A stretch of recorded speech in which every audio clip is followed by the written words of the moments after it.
That's better. Now, as I was saying, probably the best value sleep hack known to mankind, besides a lullaby from your mom, is this thing right here.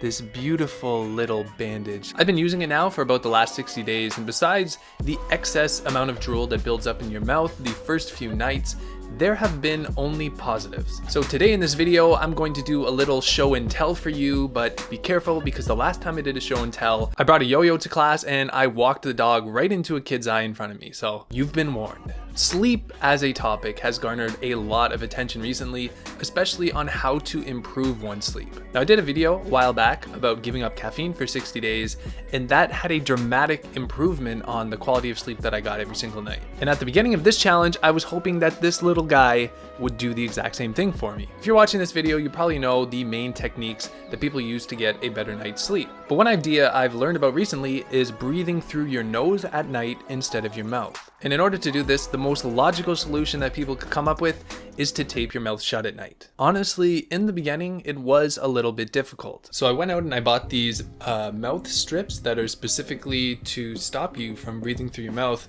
while you sleep. I actually tried using this 3M surgical micropore tape yesterday night, and when I woke up in the morning and I took the tape off, there was a massive amount of residue all over my face. And even though I showered and I washed my face clean with some good facial foam, my face was still sticky for most of the day. So I do not recommend using this, although that's what I've seen recommended everywhere on the internet. It feels like anybody who recommends that never actually did this. So I don't know. These ones just kind of remind me of band-aids actually. In fact, they're called mouth bands. So I wonder if I could just use band-aids instead. Yep, these are pretty much band-aids. So it is the following morning, as you can probably tell by my hairstyle right now. And last night I slept about 30 minutes less than I normally would. And I don't know if that's a good thing or a bad thing. I feel like I am as rested as I normally am, but I could be mistaken, and I'll probably find that out later in the day if I get too tired and I need to take a nap or something. But the other possibility is that by taping my mouth shut at night, I get a better sleep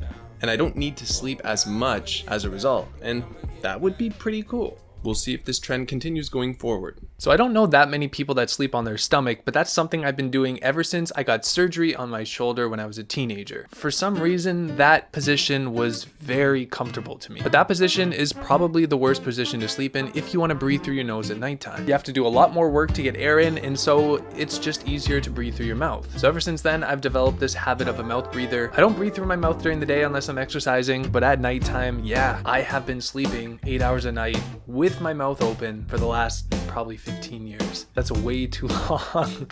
I don't know what the percentages are of people who breathe through their mouth while they sleep, but you might want to pay attention to it if you don't know if you are a mouth breather at night or not. Because it seems that the general consensus of breathing through your mouth at any time, whether it's at night or during the day, is not good. In children, mouth breathing can cause crooked teeth, facial deformities, or poor growth. In adults, chronic mouth breathing can cause bad breath and gum disease. It can also worsen symptoms of other illnesses. On the other hand, nasal breathing has been linked to many advantages. Your lungs extract more oxygen, your heart rate decreases, and you have reduced stress. And that's especially helpful for me because of all the Barney the dinosaur nightmares I have where he's chasing me around with a chainsaw. I love you.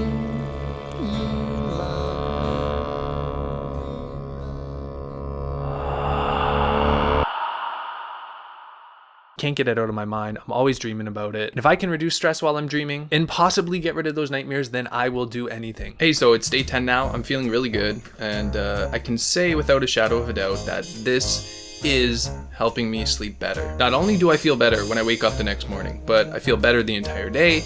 I also noticed that I am sleeping through the entire night, which there were definitely times where I would wake up in the middle of the night, usually to go to the washroom. And this feeling now of going to bed and waking up seemingly just 5 minutes later, but it's actually been 8 hours, is somewhat new to me.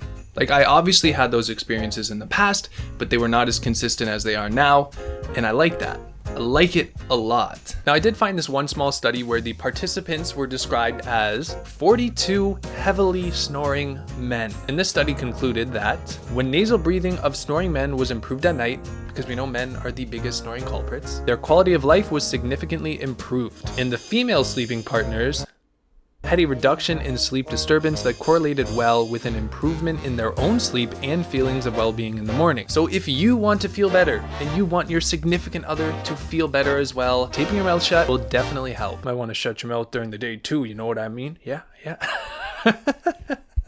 So I know it's been a while since my last update, but that's just because everything has been going so smoothly. I've been wearing the band-aid every single night and my sleep has been really solid. I wake up with a lot of energy, and there was a change last night because as I was going to bed, I put the band-aid on incorrectly, I guess. It was a little bit uncomfortable, so I just ripped it off after 5 minutes. I couldn't fall to sleep. It was just itchy up here. And I slept without it for the first time in 20 or so days. And the following morning, which is this morning, I felt pretty good, but then I went to a cafe after lunch and I was dead. I had no energy. The post-lunch coma hit me so hard, and it was a feeling that I hadn't had in a very long time. So I don't want to make a conclusion and say that I was tired in the afternoon because I didn't wear, I slept with my mouth open last night.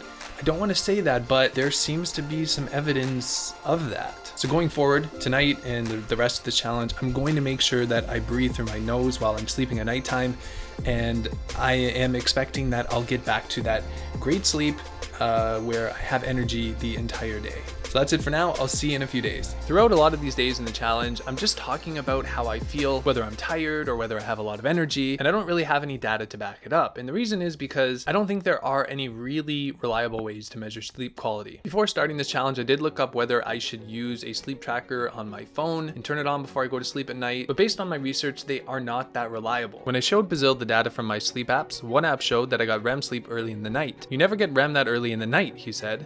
Stern agrees. When I showed him the data, he shook his head. One app said the night before I experienced 14 cycles of deep sleep.